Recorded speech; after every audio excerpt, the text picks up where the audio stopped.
Boa noite, pessoal. Sejam todos bem-vindos ao curso de licenciatura EAD do Departamento de Filosofia da Universidade Federal de Pelotas. O meu nome é Pedro Leite, abreviado, que completo é Pedro Gilberto da Silva Leite Júnior, mas na abreviação é Pedro Leite. Eu vou trabalhar com vocês durante esse semestre a disciplina História da Filosofia Antiga. Neste primeiro encontro, além dessas boas-vindas, eu gostaria de falar um pouco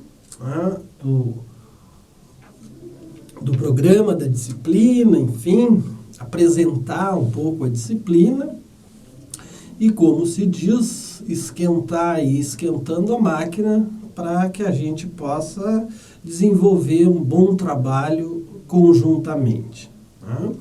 Você sabe que os cursos à distância, eles têm uma certa característica que difere um pouco daqueles cursos presenciais, na medida exatamente que muitas vezes nos cursos presenciais os alunos estão com uma proximidade no cotidiano dos professores.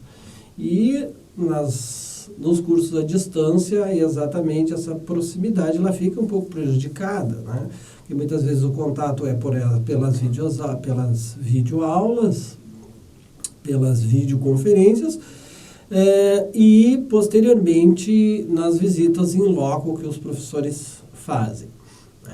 Então, até para que a gente possa superar um pouco essa barreira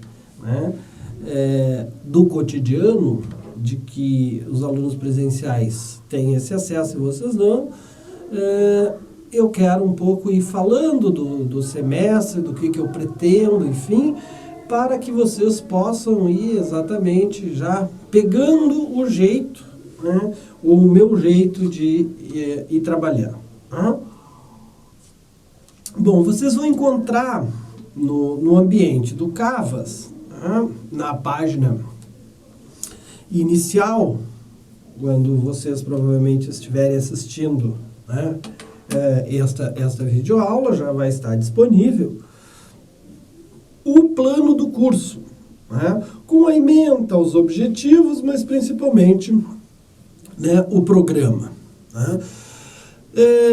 Basicamente, nós vamos ter 8 videoaulas, seguida de 8 atividades de interatividade e mais 3 webconferências, que são aquelas nas quais o professor vai falando ao vivo, vamos dizer assim, tendo esse contato com vocês. Além das visitas que faremos aos polos, e aí, de uma forma mais pessoal e mais próxima, a gente pode tirar as dúvidas, enfim, conversar, ter essa proximidade maior.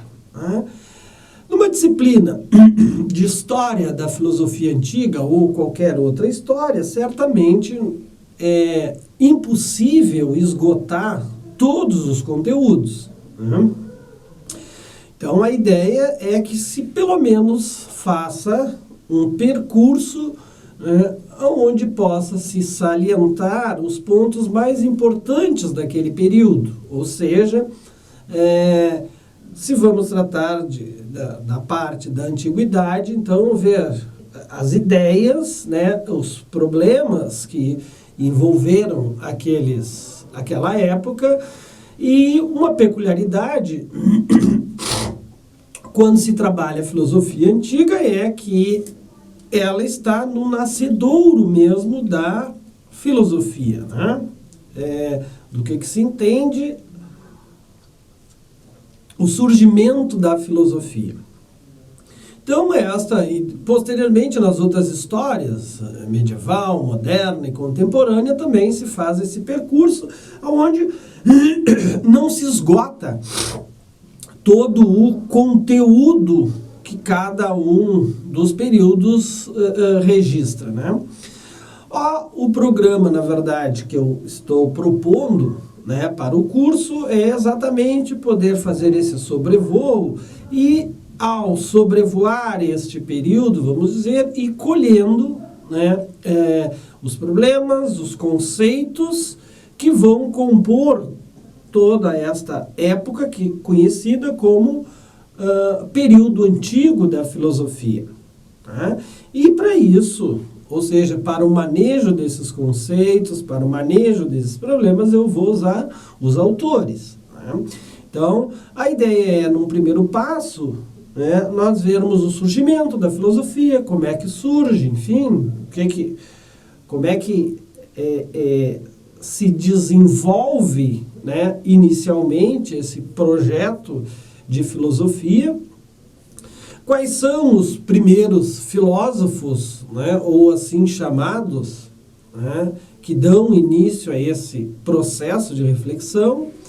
Posteriormente, nós vamos fazer uma discussão do que se chama uma certa ruptura histórica, né, porque antes, né, de um determinado filósofo, né, ou, como muitos dizem, o patrono da filosofia, que é Sócrates, né, há um tipo de reflexão, né, e Sócrates faz uma ruptura, e uma ruptura tão grande que aqueles que vêm antes de Sócrates são chamados os pré-socráticos, né, e a partir de Sócrates é inaugurado, né, um novo modelo, uma nova problemática em filosofia.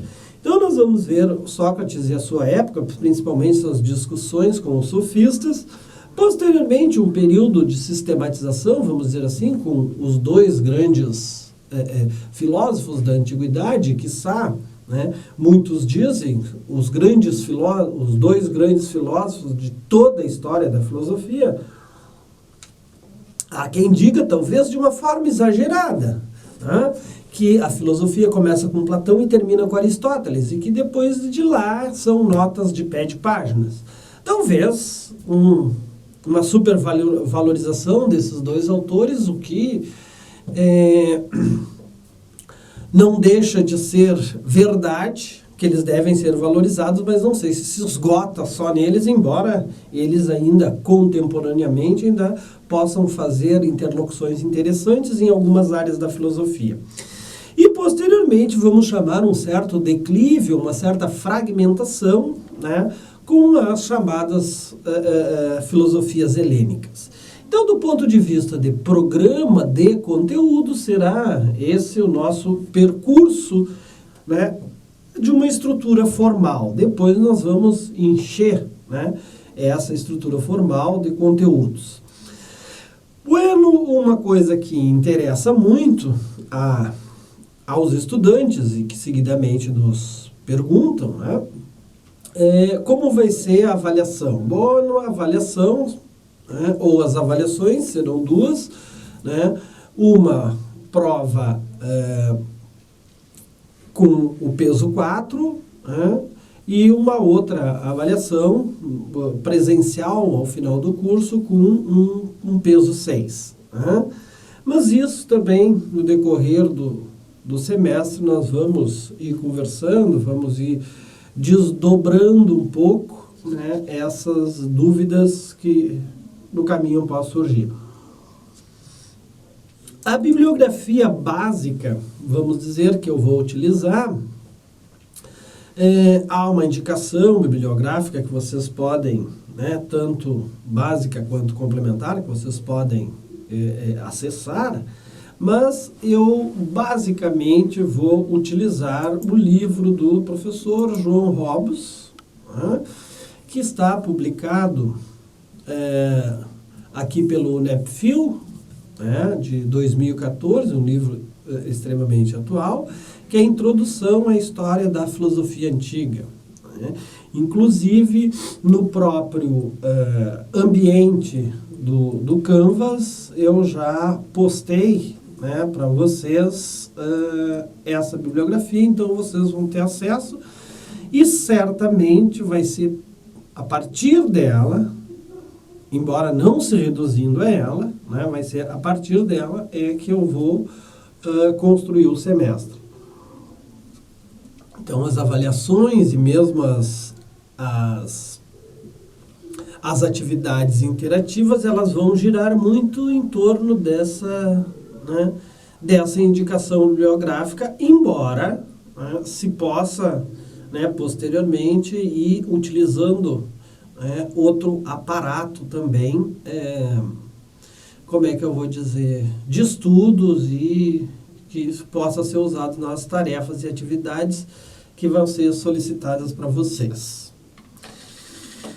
Bueno, dito isso, passemos agora a um pouco mais sobre a questão do conteúdo, enfim, entrando um pouco mais nessa área da filosofia antiga propriamente dita. Bom, retomando então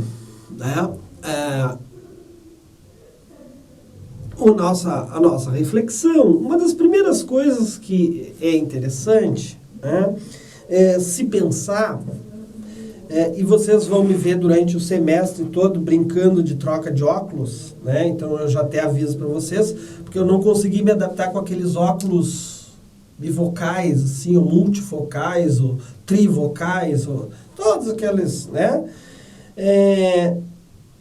e porque eu andei tendo quedas, então eu prefiro um para longe e um para perto. Então, quando eu falar com vocês, como vocês estão longe, eu vou botar esse aqui, mas quando eu tiver que ler, eu vou botar o de pertinho aqui, tá? Então, vocês vão se acostumando com aquele troca e troca de óculos do professor Pedro Leite. Bueno, uma das questões interessantes da gente pensar é de por que nós, na filosofia, temos que estudar a história da filosofia.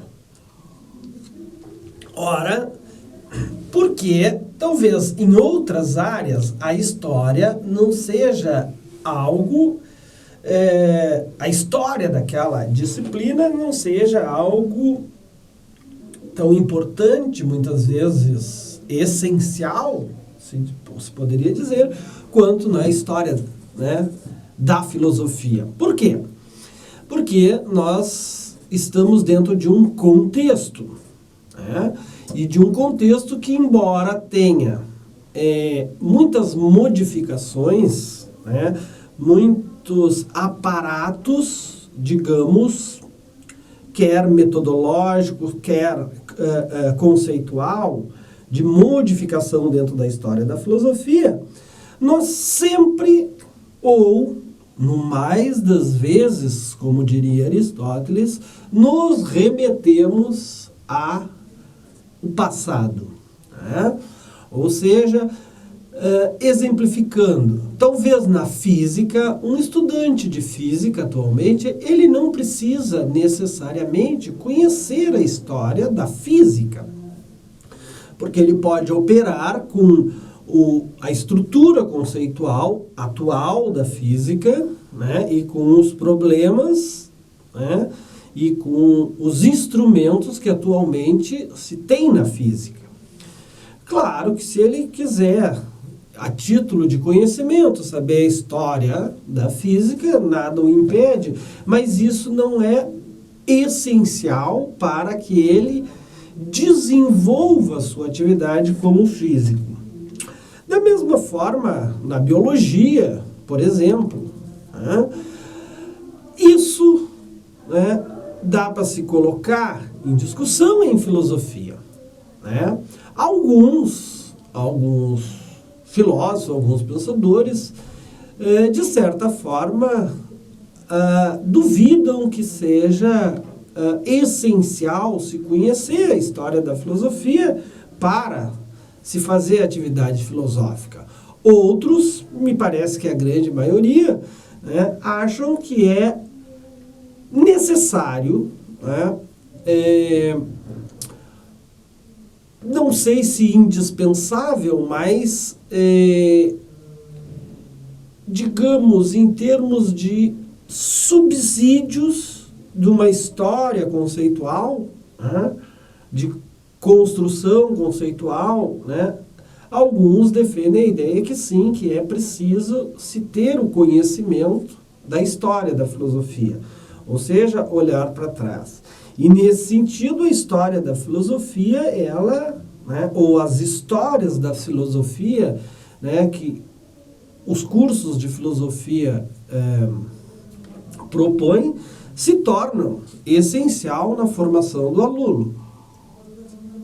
Ou seja, nós precisamos, de certa forma, às vezes para conhecer o percurso de um problema, né, a sua raiz, né, e posteriormente os seus desenvolvimentos, as suas rupturas, né, até para, no olhar do presente para o passado, podermos, né, ou aceitá-lo como um problema genuíno, de fato, né, esse problema nos remete, né, a uma origem longínqua e de fato é um problema genuíno, então é um pseudo-problema que talvez com uma resolução, né, de linguagem, esclarecimento de linguagem, esclarecimento conceitual, então, né, a usar todo o instrumental lógico, se mostra que este, né, historicamente, na verdade, foi um pseudo-problema.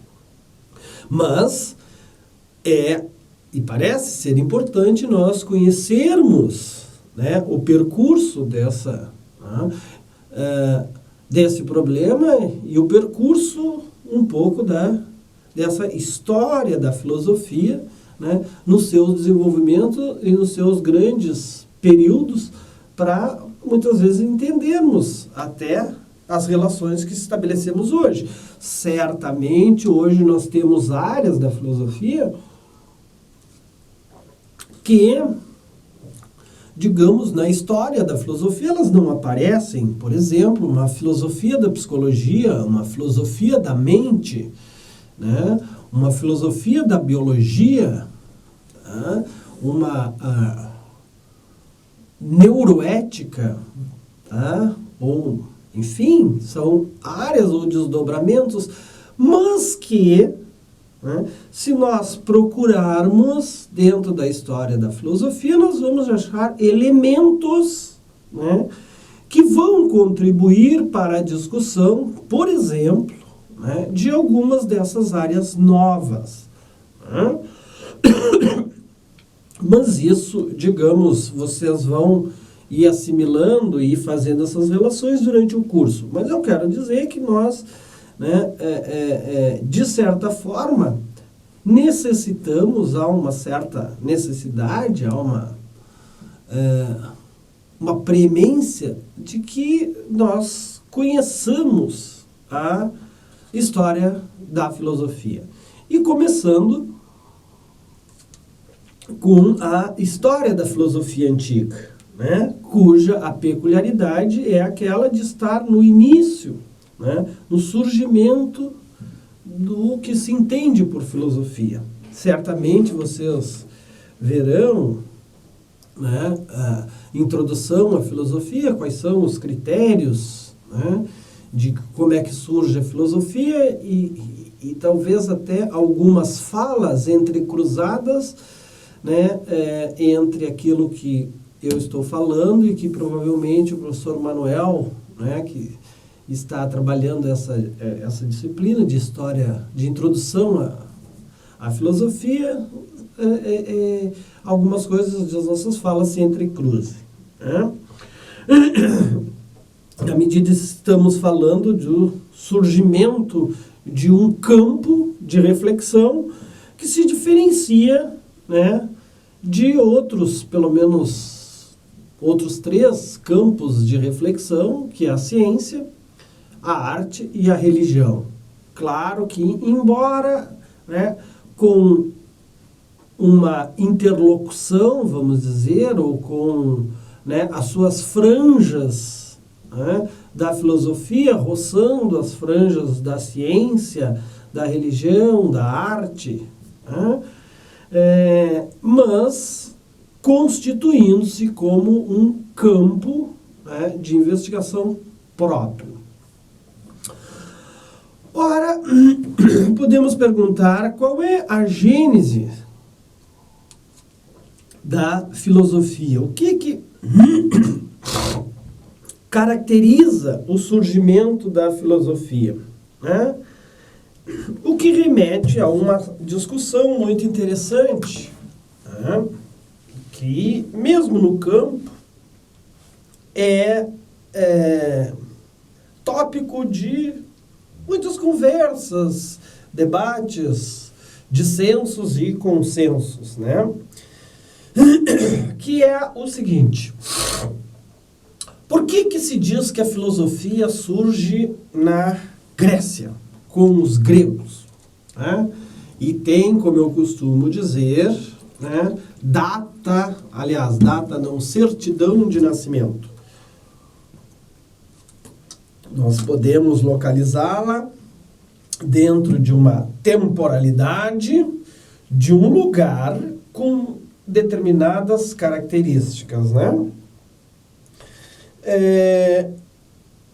E a pergunta, então, é o que vai caracterizar, né, isso que hoje em dia se chama filosofia?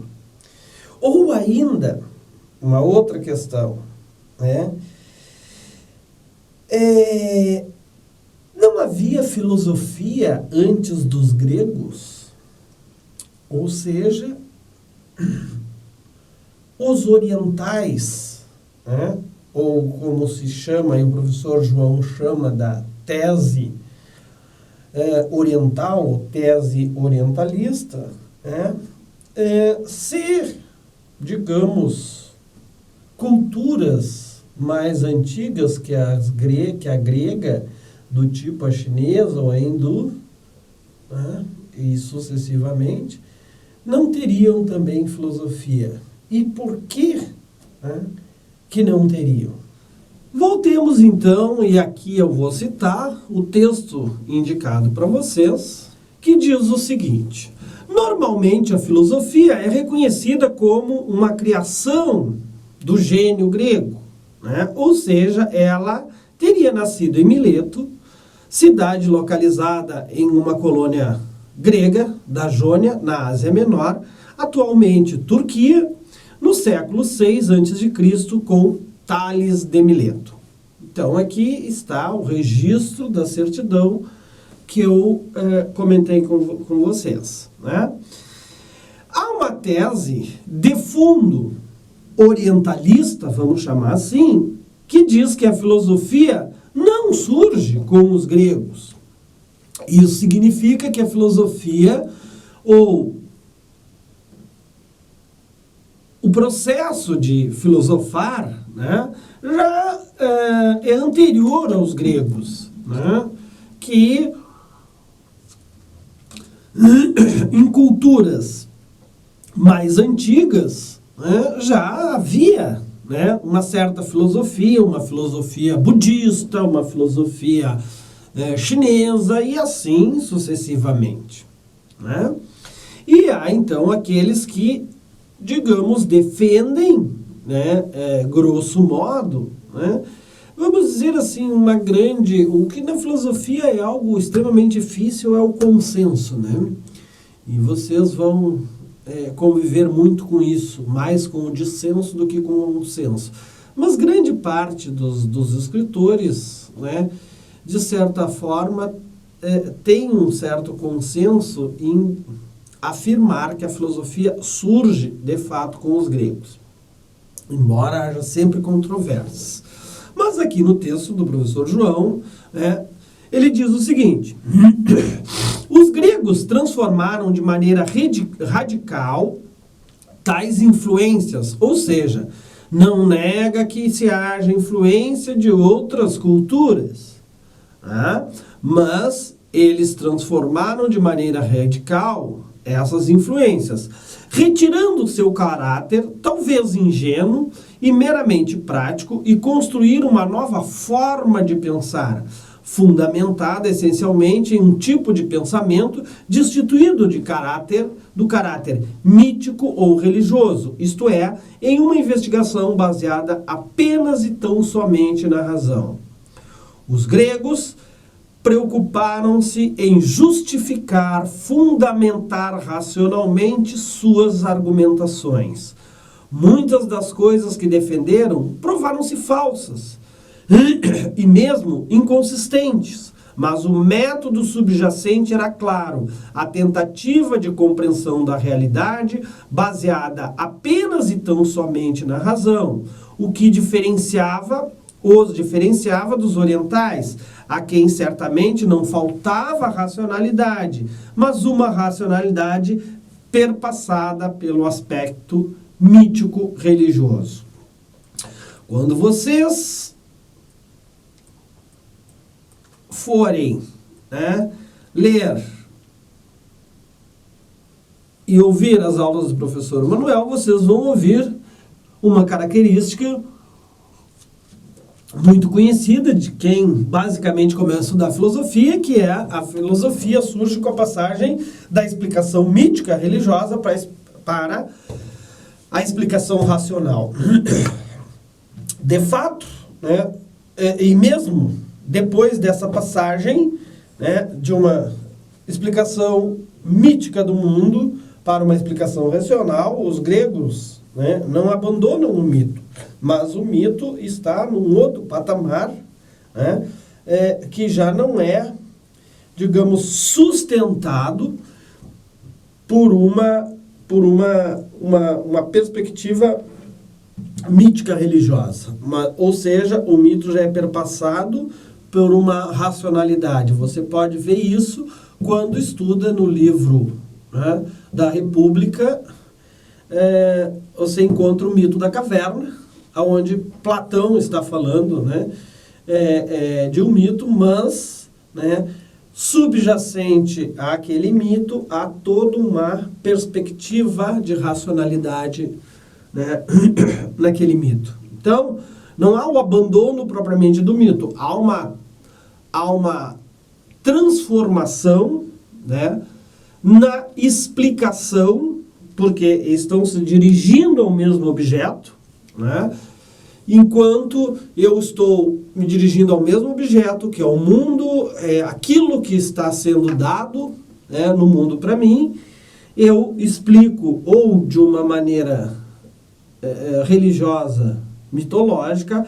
ou busco uma explicação racional para isso, e sustentada por outros elementos que não os elementos míticos. E nesse sentido tem uma característica forte do surgimento da filosofia. Bom, mas ela também, embora se fale, e o professor João usa aqui o gênio grego, mas essa expressão, o gênio grego, remete à escola alemã, vamos dizer assim, do século XVIII, início do século XIX, que Werner Jäger, por exemplo, e outros, tomam os gregos como se tivessem, como se algo tivesse explodido, assim, vamos dizer, com uma certa ideia, surgido ali a partir de um insight, e que este é o gênio grego, ao qual ele se refere. Eu particularmente não concordo com isso, me parece que há um processo histórico e contextual que favoreceu exatamente o surgimento, a elaboração disso que se conhece por filosofia, que não é aquela filosofia da vida, Eu tenho a minha filosofia de vida, tu tem a tua filosofia de vida, eu sigo a filosofia budista, eu sigo a filosofia, tal e tal. Mas não é este tipo de filosofia que se está falando. Está falando-se aqui de filosofia enquanto uma área de reflexão e de elaboração de conhecimento, de saber. Assim como eu falo da arte enquanto uma área, da ciência, ou das várias ciências, que compõem a área do que a gente diz do saber científico e assim sucessivamente. né? Então, para deixar bem claro, né, porque a gente ouve muitas pessoas falarem, tu tem a tua filosofia, eu tenho a minha filosofia, isso, todo mundo tem a sua filosofia, todo mundo é filósofo, né? De louco, médico e filósofo, todo mundo tem um pouco, aumentando o ditado, né? Então, mas não é isso que estás falando. Estás falando enquanto a constituição, o surgimento de uma área do saber humano. Ora, isso que se chama um gênio filosófico, ele pode, acredito eu, ter, digamos, dado, né, e deu uma nova ênfase, um novo patamar, né, a determinadas ideias que circundavam, mas não acredito, isto é a opinião do professor Pedro, né, que algo caia do céu, né, ou do éter por obra e graça do Senhor, né? As coisas acontecem dentro de um contexto histórico e vão, né, e aí por uma capacidade, os homens ou um homem tem, né, essa perspectiva de reelaborar, né, de uma forma original muitos dos materiais que estão por aí. Nesse sentido, né, há o que a gente pode dizer, algumas fontes ou aspectos que vão contribuir para o surgimento desta área que a gente chama de filosofia. E o Giovanni Reale, na sua introdução, né, no seu livro História da Filosofia, né, na sua volume 1 da sua coleção, ele diz assim, né, existem 3 fontes que constituem essa gênese, essa, digamos, fonte de surgimento da filosofia: a poesia, a religião e as condições sociopolíticas adequadas. E ele diz, a poesia antecipou o gosto pela harmonia, pela proporção, pela justa medida, e o modo particular de fornecer explicações remontando as causas, mesmo que em nível fantástico poético. Ou seja, a ideia de harmonia, gosto pela proporção. A religião grega distinguiu-se em religião pública, inspirada em Homero e Hesíodo, em religião dos mistérios, em particular a órfica, né, representada por Orfeu.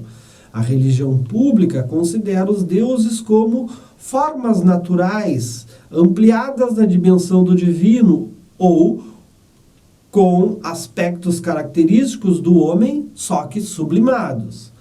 A religião órfica considera o homem de modo dualista, como uma alma imortal, concebida como demônio, que por uma culpa originária foi condenada a viver um corpo, entendido como tumba ou prisão. E por fim,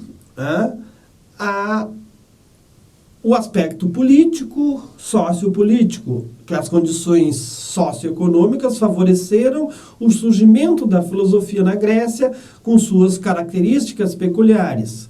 Com efeito, os gregos alcançaram certo bem-estar e notável liberdade política, a começar das colônias do Oriente e do Ocidente. A filosofia constitui-se enquanto um campo independente de reflexão, ou, se vocês quiserem, enquanto, né, a filosofia se constitui enquanto filosofia como tal. Vamos dizer, há 3 aspectos que vão destacá-la: o seu conteúdo, o seu método e seu objetivo. A respeito do conteúdo, nós podemos dizer, no que se refere ao conteúdo, a filosofia quer explicar a totalidade das coisas, ou seja, toda a realidade sem exclusão de partes ou momentos dessa realidade. A filosofia, portanto, se distingue das ciências particulares, que assim se chamam exatamente porque se limitam a explicar partes ou setores da realidade, grupos de coisas ou de fenômenos. E a pergunta daquele que foi e é considerado o primeiro dos filósofos, qual é o princípio de todas as coisas, mostra a perfeita consciência desse ponto. A filosofia, portanto, propõe-se como objeto a totalidade da realidade e do ser. E como veremos, alcança-se a totalidade da realidade e do ser precisamente descobrindo a natureza do primeiro princípio, isto é, o primeiro porquê das coisas. Lembrem que as três, provavelmente em introdução, as três grandes perguntas filosóficas, o que é, como é e por que é. Sobre o método. No que se refere ao método, a filosofia procura ser explicação puramente racional daquela totalidade que ela tem como objeto, como conteúdo. O que vale em filosofia é o argumento da razão, a motivação lógica ou o logos, o discurso, vamos dizer assim. Não basta a filosofia constatar, como faz a ciência, determinar dados de fatos ou reunir experiências. Ela deve ir além do fato e além das experiências para encontrar a causa ou as causas apenas com a razão. E justamente este é o caráter que confere cientificidade à filosofia. Pode-se dizer que tal caráter é comum também às outras ciências, que, enquanto tais, nunca são mera constatação empírica, mas são sempre pesquisa de causas e de razões. A diferença, porém, está no fato de que, enquanto as ciências particulares são pesquisa racional de realidades e setores particulares, a filosofia é a pesquisa racional de toda a realidade, do princípio ou dos princípios de toda a realidade. Ou seja, a filosofia quer abranger a totalidade do mundo, que nos rodeia, no qual nós estamos inseridos. Com isso fica esclarecida a diferença entre filosofia, arte e religião. A grande arte e as grandes religiões também visam captar o sentido da totalidade do real, mas elas o fazem respectivamente, uma com o mito e a fantasia e a outra com a crença e a fé. Ao passo que a filosofia procura a explicação da totalidade do real precisamente em nível do logos, ou seja, do discurso. Logos, posteriormente nós vamos ver, é uma expressão que comporta uma série de significados. Um deles é o discurso, o outro é a racionalidade, um discurso racional. Posteriormente nós vamos voltar a isso. E sobre o seu objetivo. O escopo, o fim da filosofia, estará no puro desejo de conhecer e contemplar a verdade. Em suma, a filosofia grega é o desinteressado amor pela verdade. Conforme escreve Aristóteles, os homens, ao filosofar, buscaram o conhecer a fim de saber, e não para conseguir alguma utilidade prática. Com efeito, a filosofia nasceu apenas depois que os homens resolveram os problemas fundamentais da subsistência e se libertaram das necessidades materiais mais urgentes. E Aristóteles conclui, portanto, é evidente que nós não buscamos a filosofia por nenhuma vantagem a ela estranha. Ao contrário, é evidente que como consideramos homem livre aquele que é o fim para si mesmo, sem estar submetido a outros, da mesma forma, entre todas as outras ciências, só a que consideramos livres, pois só ela é o fim em si mesma. É o fim a si mesma porque tem por objetivo a verdade, procurada, contemplada e desfrutada como tal. Compreendemos, portanto, a afirmação de Aristóteles: todas as outras ciências serão mais do que esta, mas nunca superior a esta. uma afirmação que todo o helenismo tornou própria. Ora, ter tentado essa aproximação com o todo, fazendo uso apenas da razão, isto é, do logos e do método racional, foi, podemos concluir, a grande descoberta da filosofia, separado, né? Ou amigo da sabedoria grega. Uma descoberta que estruturalmente e de modo irreversível condicionou todo o Ocidente. Bueno, estabelecido isso, né? Ou seja, né, os fatores, né? Remember vamos dizer assim. Eu comecei falando um pouco da questão do plano da disciplina, né, e entramos com a questão das primeiras reflexões. Da importância, né, do estudo da história da filosofia. Principalmente a história da filosofia antiga, que é quando surge este fato da filosofia.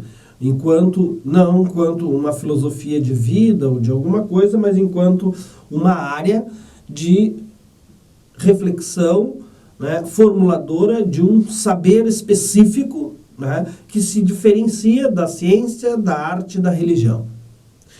Procurei mostrar para vocês, ou apontar, de grosso modo, quais foram, né, as suas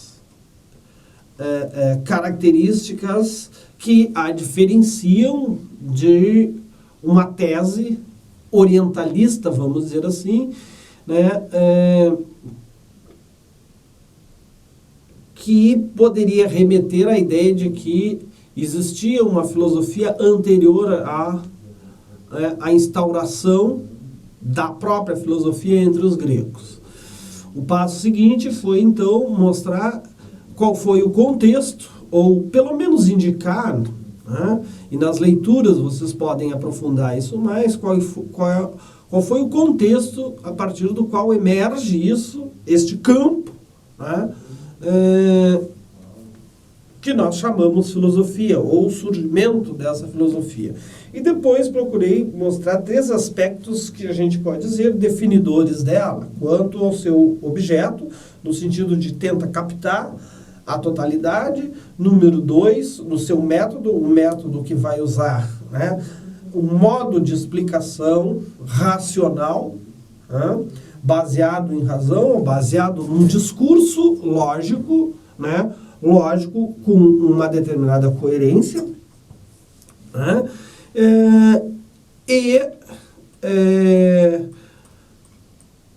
o seu objetivo. Né?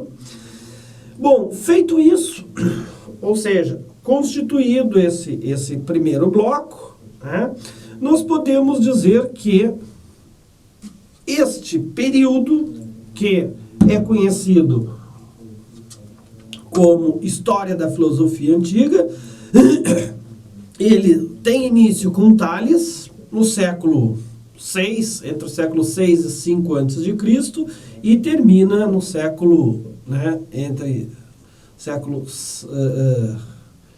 5 também, entre 5 e 6 depois de Cristo. Ou seja, o período começa com, né, Tales, as primeiras elaborações de Tales, e termina com o Édito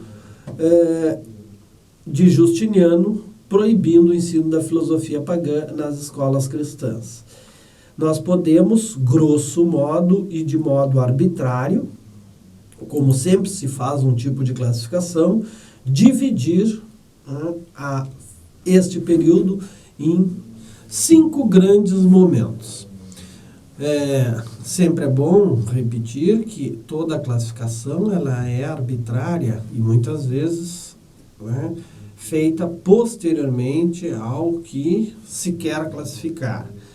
Né? Então, essa classificação não é como os indivíduos desse período se enxergavam, mas a gente pode dizer que há o período cosmológico ou o período naturalista, cuja característica básica é a pergunta pela origem e natureza das coisas e do cosmos, e é onde nós temos os chamados pré-socráticos. O período antropológico ou humanista, que representa o esquecimento da preocupação e investigação acerca da origem das coisas e do cosmos, e passa a preocupar-se com as questões referentes ao homem, ao período relativo aos sofistas e a Sócrates. Aqui, volto a dizer, há aquela ruptura entre os chamados antes de Sócrates e depois de Sócrates, né? O período da grande síntese, né, que vai reunir os chamados dois grandes filósofos da antiguidade, quiçá da história da filosofia, Platão e Aristóteles. Depois o período ético-epistemológico, que refere às escolas helenísticas, vamos dizer, o epicurismo, o estoicismo, o ceticismo, onde afloram uma pleiade de preocupações éticas, como, por exemplo, o ideal dos sábios, questões relativas à possibilidade do conhecimento e o estabelecimento de critérios de verdade. Posteriormente, nós temos o período transcendente ou religioso, o último, quinto período, né?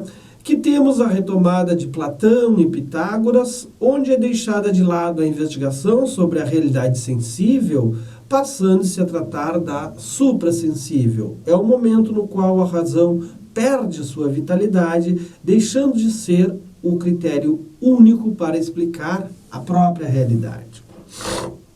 Ora, nós estamos falando aqui, a partir da classificação desses, né, 5 grandes períodos da antiguidade, de algumas expressões. Por exemplo, falei em cosmos, falei em natureza, falei em princípio e falei em razão ou logos. Bom, nós temos aqui, e aqui é só uma apresentação, posteriormente um aprofundamento, né? São os 4, a gente pode dizer, conceitos fundamentais, né, segundo Burns, desse período pré-socrático, né? Cosmos ou universo, conceito que pressupõe que o universo é um ser totalmente ordenado, composto de beleza e harmonia. A physis ou natureza, né, segundo a qual a natureza possui 2 aspectos fundamentais. Em primeiro lugar, a natureza que subjaz todas as coisas, ou ser, né? E que os pré-socráticos estudam qual é a natureza das coisas, isto é, aquilo que lhe é próprio, que lhe pertence a si mesmo. O princípio, ou arché, ou arché, que é o princípio originário de todas as coisas, de onde todas provêm. E o logos, ou razão, é o caráter distintivo da filosofia antiga, sua característica fundamental. Devemos dar razões, explicar o porquê das ocorrências do mundo. Ora, então, a partir desses conceitos, nós podemos, né, construir um certo mosaico, um certo panorama, né, de quais são as primeiras preocupações no surgimento da filosofia. Nós vamos olhar para o mundo, nós vamos ver, né, uma totalidade da realidade, né? Nós vimos que essa realidade se apresenta como um cosmos, como um universo, e não só como um universo, mas como um cosmos, como um universo ordenado, e ordenado de uma forma regular e racional, né? E identificamos essa racionalidade do cosmos com uma racionalidade, né, interna nossa. E nesse sentido, nós, a partir dessa semelhança, né, que nós temos com essa totalidade, com essa, né, essa racionalidade, nós nos sentimos capazes de explicá-la e não explicá-la mais recorrendo a elementos externos, por exemplo, como deuses ou como personagens míticos, mas podemos explicá-las a partir do quê? A partir dessa racionalidade, a partir do discurso que nós formulamos desta própria natureza. Por isso nós somos os físicos, os naturalistas, porque vamos explicar esta natureza a partir dos próprios elementos dessa natureza. Bom, mas e como é que nós começamos essa pesquisa? Nós perguntamos, primeiro, qual é aquilo que está subjacente, sustentando essa natureza. Em outras palavras, nós vimos que o mundo nos aparece com uma certa multiplicidade, com um movimento. Movimento, entendam para os gregos, não é só um movimento este assim, mas é um movimento enquanto mudança. Pedro, era há 50 anos atrás um bebê, né?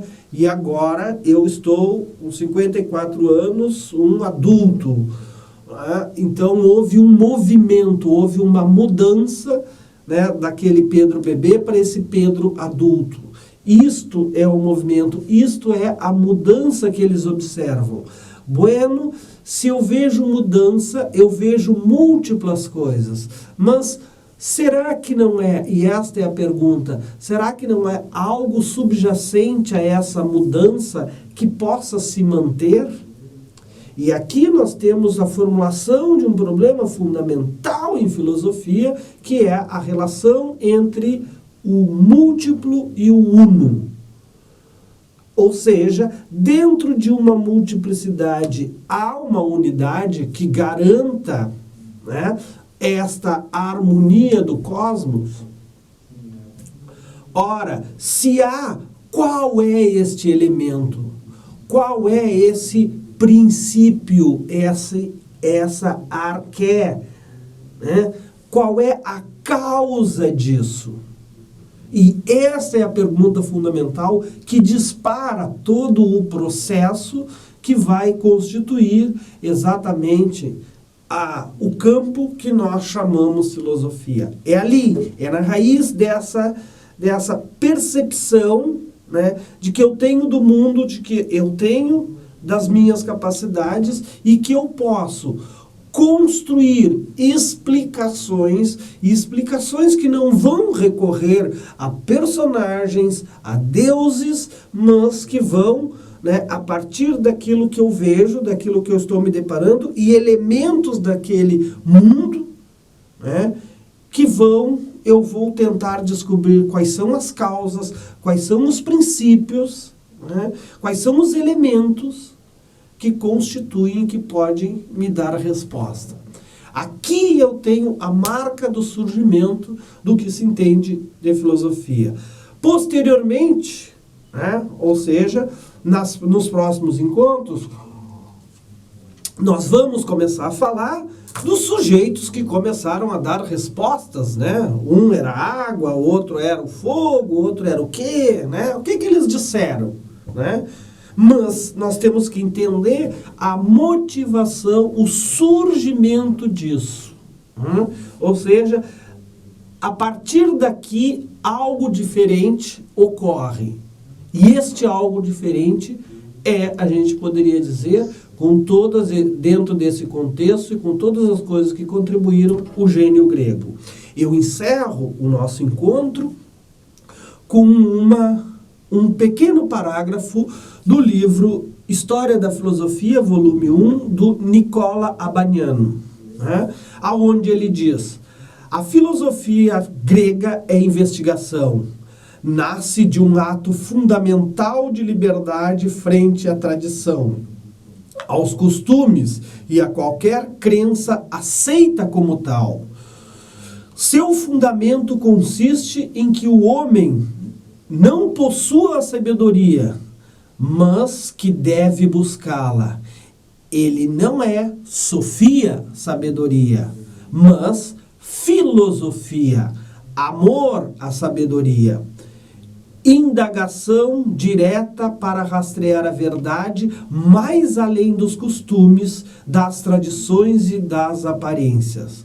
Com isto, o problema mesmo da relação entre a filosofia grega e a cultura oriental perde todo o seu significado. O fato de que o povo grego tenha obtido dos povos orientais, com quem manteve relações e intercâmbios comerciais seculares, noções e descobrimentos que esses povos conservaram em sua tradição religiosa, ou que hajam descobertos por necessidades da vida, é algo que ainda se admite à luz de poucos inseguros dados possuídos.